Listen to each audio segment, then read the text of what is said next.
Good morning YouTube, welcome back to the channel, welcome back to another video. My name is Adrian, this is the RDA YouTube channel where we buy cars, bring them back to standard and sell them on. Today's video is going to be around the yearly inspection that we have here in the UK called the Ministry of Transport inspection, shortly abbreviated as an MOT test. What is an MOT test? It's pretty much a yearly inspection that every single car on the road that it's older than 3 years old has to have done on a yearly basis.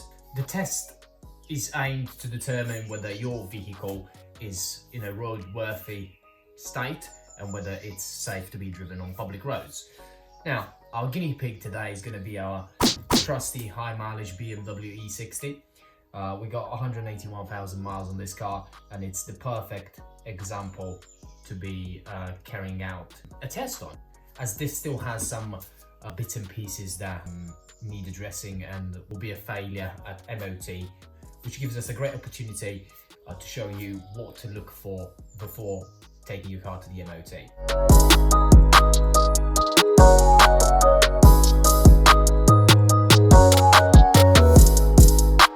Now, I'm no MOT inspector, but I have seen enough cars failing their MOTs, and I've had enough cars going through their MOT test to be able to give you an idea of what to look for and what to address prior to taking your car to the MOT test.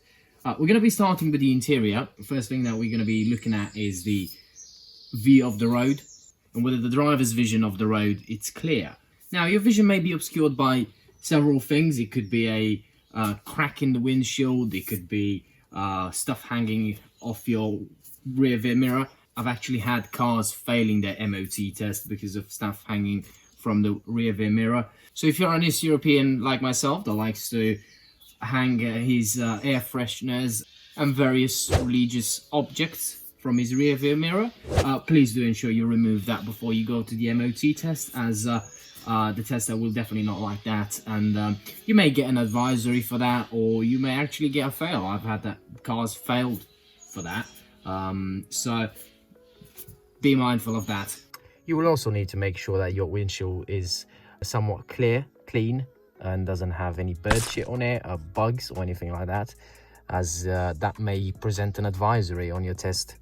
If your car has a factory rear windscreen, the MOT tester will also check the visibility of that. So if you're the type of guy that likes to stick his big soft toy on his rear shelf, please make sure you remove that before the MOT test.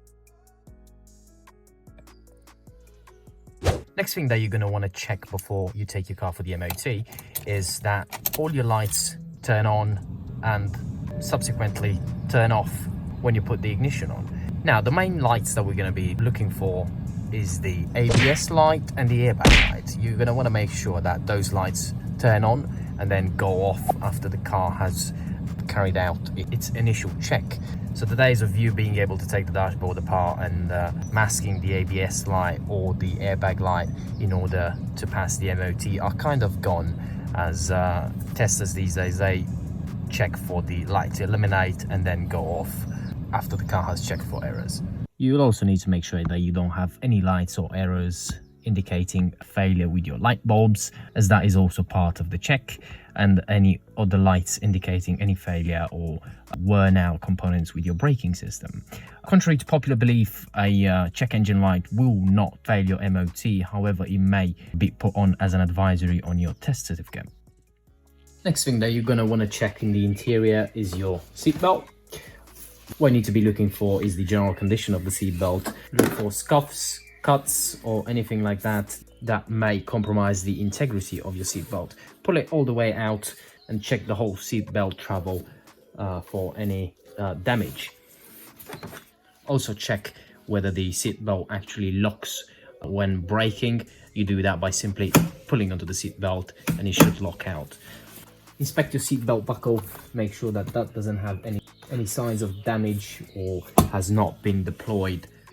A deployed seatbelt buckle will be collapsed around this area, so it will be much shorter than what it is now, and you'll generally be able to tell just by looking at it. Buckle up your seatbelt, make sure it's nice and secure, make sure it functions as it should, and do the same for the rest of the seatbelts in the car. This is an example of how your seatbelt should not look like. In this particular case, this was only an advisory on the MOT test for this particular car, but it's ultimately down to the MOT inspector whether to mark that as an advisory or a dangerous fault. So in order to be safe, both physically and for your MOT test, you may as well get it replaced if your seatbelt looks like this. If you have a child seat fitted in your car, make sure you remove that prior to the MOT test, as that will mean two things. First, the MOT tester will also check your child seat, the belts and pretty much the condition of it.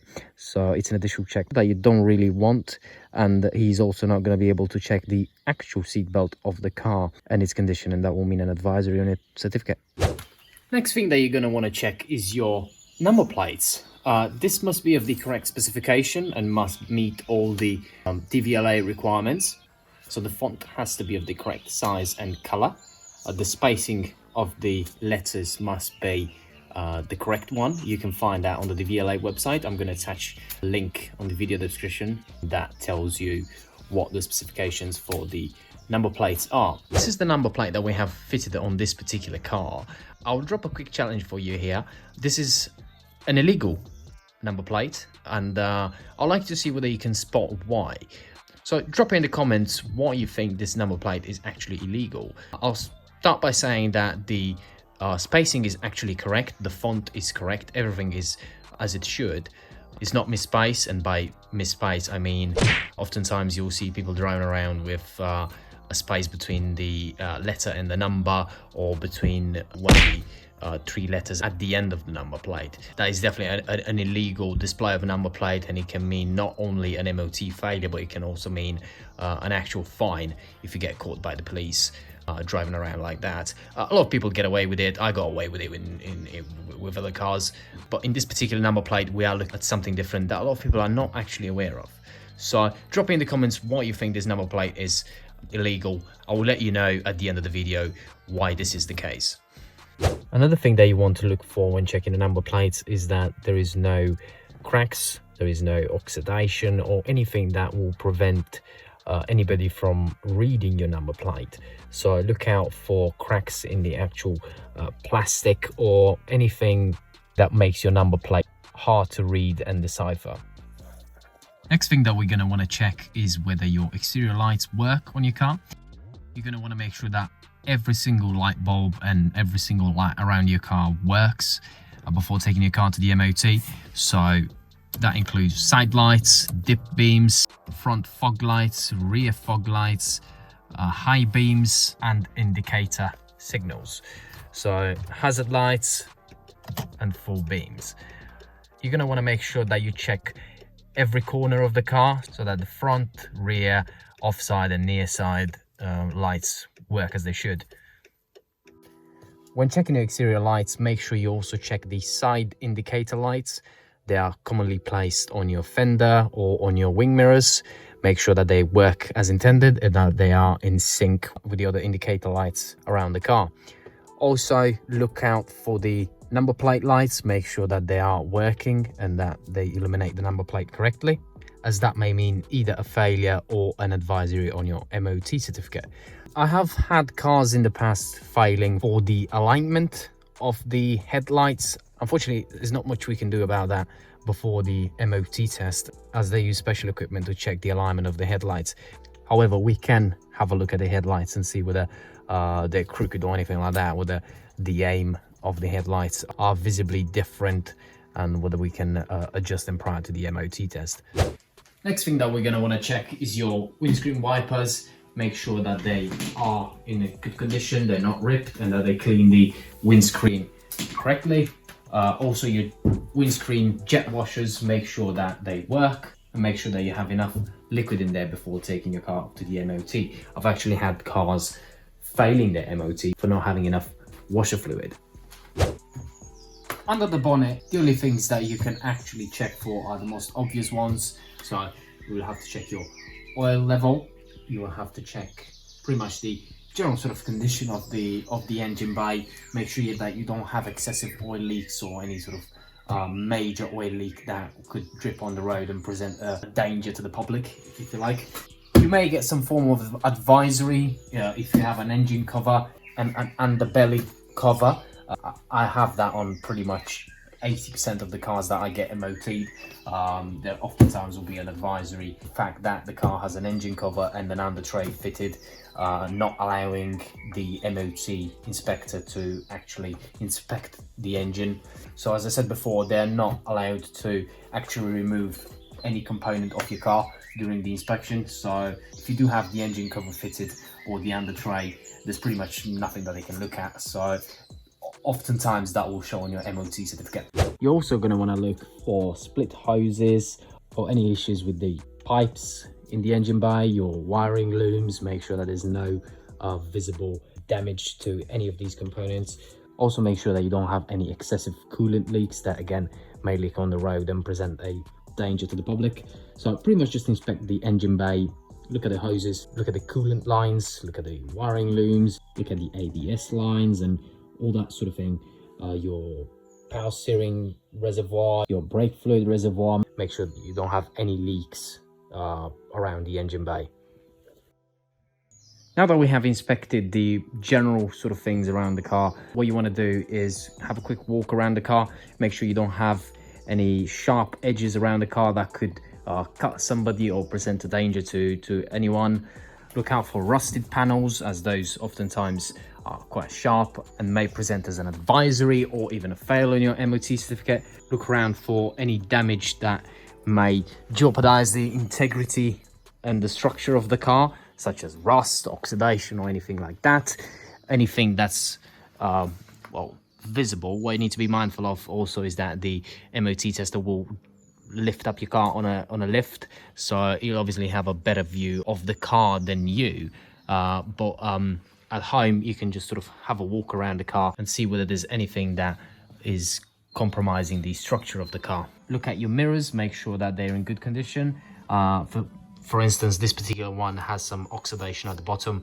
It's nothing major. This will pass an MOT, but if this was more severe, it obstructed the view of the wing mirror, that will be a fail. Make sure that you actually have the wing mirrors in place and that sort of thing. Again, your windscreen wipers, make sure that they're in good condition and that they clean the windshield. Make sure that your headlights are not too hazy or oxidated, that reduce the light output. If they are, then you may want to polish them or give them a clean. And generally just do a walk around of the car, make sure that is in a roadworthy condition. You may also want to give it a quick wash before taking to the MOT. I know a lot of MOT testers that appreciate that. Now that we have looked at pretty much whatever we could have around the car, lights, seat belts, and pretty much anything else in the interior, safety related. Also, we need to bear in mind that the MOT test is designed and is there to check the safety of your car, whether it's in a roadworthy condition. So they're not going to look at you, the scratches on your paint or the outdated leather seats that you have and that sort of thing. So it all very much revolves around the safety aspect of things. So when it comes to safety, tires play a big role in the general safety of your car. The main things that you're going to want to look at when checking your tire is, first things first, the thread. So in order to do that, you either jack up the car and either remove the wheel and have a look at it, or you can do a full lock on the wheels and inspect the wheels that way, which, since a lot of people don't have time or the tools to jack up the car and remove the wheel, we are going to do a full lock on the car and inspect the tire that way. Now that we have a clear view of our tire, what we're going to be looking at is the tire depth. So in the UK, the minimum tire depth is 1.6 millimeters. This is indicated by these indicator marks on your tire. So when the tire wear reaches the indicator, that means that it's time to change your tire. Obviously, there may be other things wrong with your tire that will fail an MOT, even if you do have enough tire depth. That could be something like this. For instance, this is a tire plug. This is absolutely fine on this tire because it's on the flat side of the tire. This is done when you have a puncture. In order to keep the tire, you just plug the hole and continue using the same tire. Now, this is not allowed if it's on the side wall of the tire. you cannot perform any sort of repair on the sidewall of the tire, and that will be an instant fail. So other things that you need to look out for on your tire are the first of all, the E-mark. Make sure that your tire has an E-mark. If it doesn't, the tire is not illegal for the UK, so no good. You'll also need to make sure that the tires on the same axle, so front or rear, are of the same size. So for instance, this is a 245 45 18 inch, which is the same for the other side. The rear tires on this particular car, they have a smaller sidewall, so they are 245 40, but they're the same on both sides of the rear axle, so that is absolutely fine. So ideally, when you replace your tires, if you cannot afford to replace all four corners, you at least want to put the same tire on the same axle, so have the same tire brand and size on the rear and the same tire brand on the front axle. Another thing that you need to look out for is that they are the same in terms of type of tire. This is a radial tubeless tire and is the same for the front offside of the car. You'll also want to check that the direction of the tire is as indicated by the manufacturer. This particular tire is not a directional tire, so it doesn't really matter the way you've installed it, but oftentimes you'll find that tires have a direction indicator, so you'll have an arrow on the tire indicating which way the wheel should spin. This is not the case for this. Another thing that you need to look out for is the sidewall. Make sure that there's no cuts, gouges in the actual tire, and that is generally in a good condition. This includes your tire pressure. You need to make sure that the tires are inflated at the correct pressure indicated by your manufacturer. You can find that typed on the car somewhere. For instance, on this particular BMW, it's on the door sill, the driver's door sill, or you can find it under the fuel flap on your car. So this tire is absolutely fine. This, however, is an example of how your tire should not look like. As you can see, there's a massive gouge in the sidewall of the tire. Well, two major cuts that will definitely fail your MOT. So if your tire looks like that, even if the rest of the tire, the thread, it's within specification, that will definitely mean an MOT failure. Another example of a bad tire could be something like this, where you have cracks along the side of the tire. This again will mean a failure at MOT, as the rigidity of the tire and the whole structure is compromised because of this. So if your tires look like this or have gouges in them, make sure you change them ASAP, as that is a major safety risk. Now that we have checked the condition of our tires, it's time to check what is, in my experience, the most common reason for failure at MOT, which is the suspension and brakes. What we're going to be looking at here is play in the ball joints and any component of the suspension. I have jacked up the car for this, and what we're going to be looking at doing is giving the wheel a bit of a wobble and see whether there's any play in any of the ball joints. You want to do that on both sides. Make sure that there's no play in there. This one looks good. You're going to want to do that for every corner of the car. Make sure that there's no play in the ball joints and that everything feels solid. Now, obviously, this is not a definite test by any means. For that, you will either have to jack up the car fully so you can get underneath and pry every single ball joint in the suspension. But just by jacking up the car, you can really have a better view of the suspension. You can inspect your suspension piston, make sure that that is in a good condition. There's no excessive rust or that is not leaking any fluid. Make sure that your coil spring is intact and there's no fractures or excessive corrosion, and that is generally in a good condition. It's a good idea to give the car a good clean before you do that, as it makes the job a little bit cleaner. For the purposes of this video, we want to dig a little bit further and look and get a better view at the suspension components and the brakes. So we're going to take the wheel off.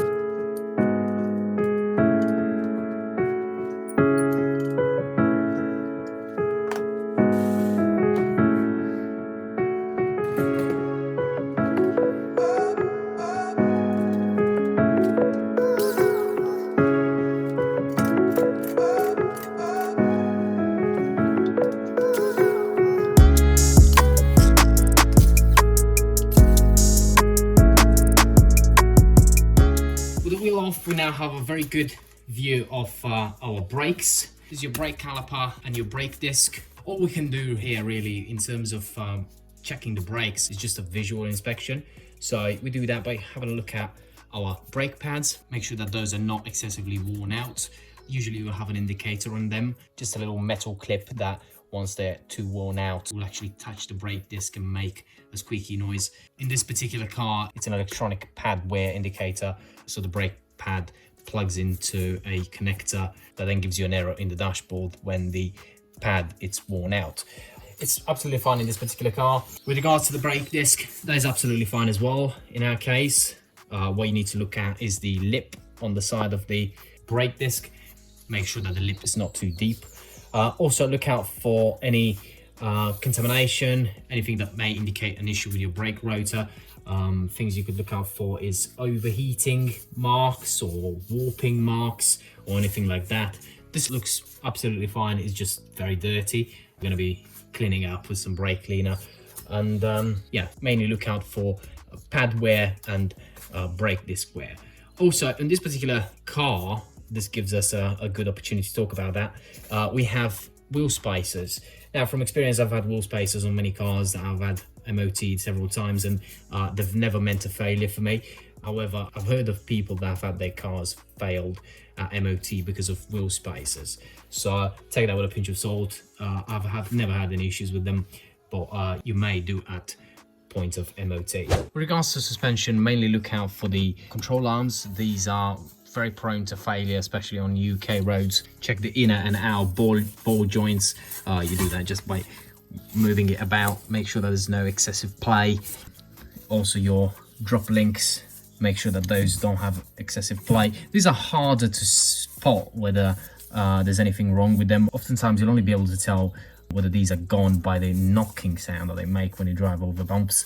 It's sometimes hard to tell that they're actually gone when they're installed on the car. If they're shot, once you remove them, yes, you can see the play in them, but when they're actually installed on the car, they're harder to diagnose whether they're gone or not. Apart from that, look out for any leaks in your brake lines. Make sure that your brake lines are not corroded or anything like that, especially the metal bits. That is oftentimes a reason for failure. I've had so many cars fail their MOT because of that. So inspect your brake lines, make sure that there's no excessive corrosion on those. Just make sure that they're not leaking or perished in any way. These look good. Brake caliper looks all right. Our piston looks fine. There don't seem to be excessive play in it. And since we have the wheel off, we can also have a quick look under the car.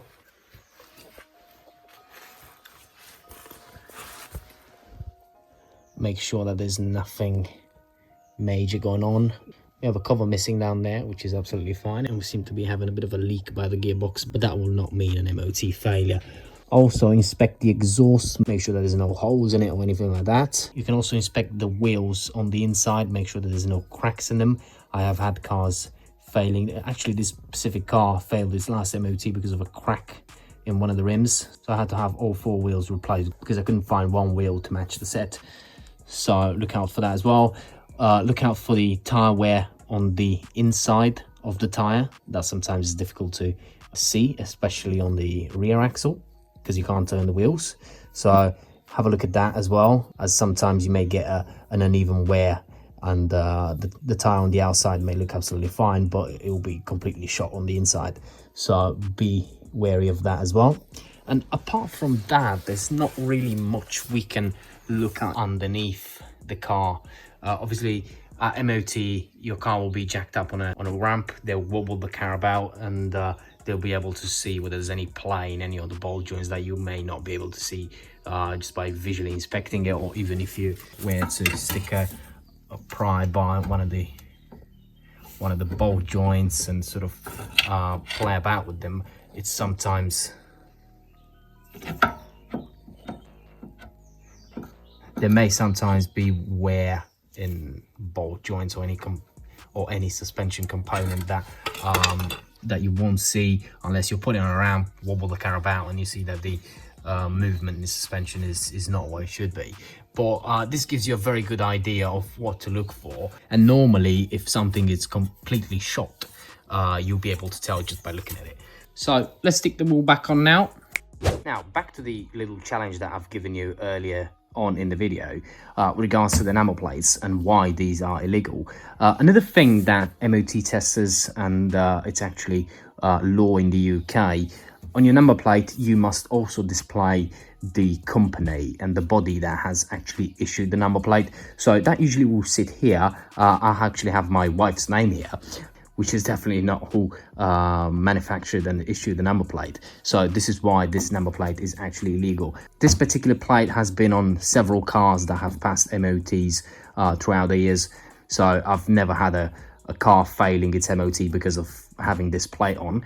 But as far as UK's law is concerned, this is an illegal plate. So you should have the name of the company that issued the number plate on, not your wife's, your dog's, or whoever you please. So there's that, guys. I'm curious to see how many of you spotted that. Right, guys, this completes the checks that we can do on the car before taking it for an MOT test. Another of the few things that you can do before taking the car to the MOT will be checking your handbrake. There's not much you can do in terms of actually checking that, as that is done on specialist equipment at the MOT station. You could park up your car on an incline, pull the handbrake and see whether it holds you in place, but that is not an exhaustive sort of test, if you like.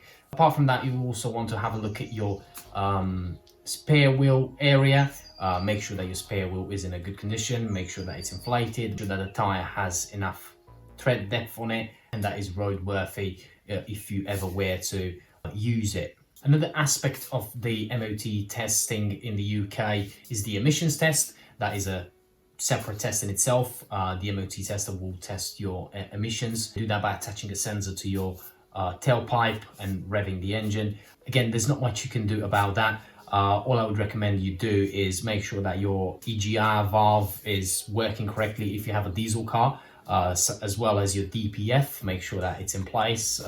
If you want to go down the route of removing that, I know a lot of people that do that. I've done it in the past as well on several cars. That may affect your emissions readings. Another thing that you can do to aid your emission readings is that you bring your car warm to the MOT. As we all know, when engines are cold, the exhaust readings tend to be higher.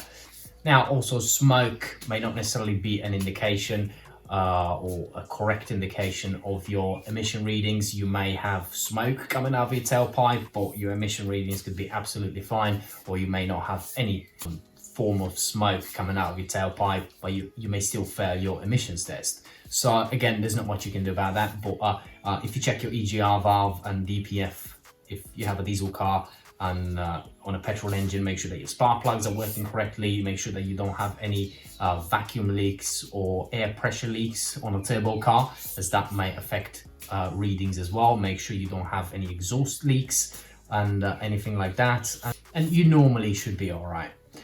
So that sums it up for this video, guys. I hope you found it informative. It is by no means an exhaustive list of checks that you have to perform on your car. A lot of the components on your car will be tested on specialist equipment at the MOT station. So no matter what you do in terms of checking your car prior to the test, it will never be as accurate and specific as specialist equipment. So if you have enjoyed the video, guys, if you found it informative, give it a thumbs up, subscribe to the channel, share it with your friends, look us up on Facebook and our Instagram page to keep up to date with our latest projects and latest cars. We're going to be getting some new cars on the channel. This will be going in the near future, and we're looking at getting some new projects on the channel that you can all watch and enjoy. So thank you very much again, guys, and see you on the next one. Cheers.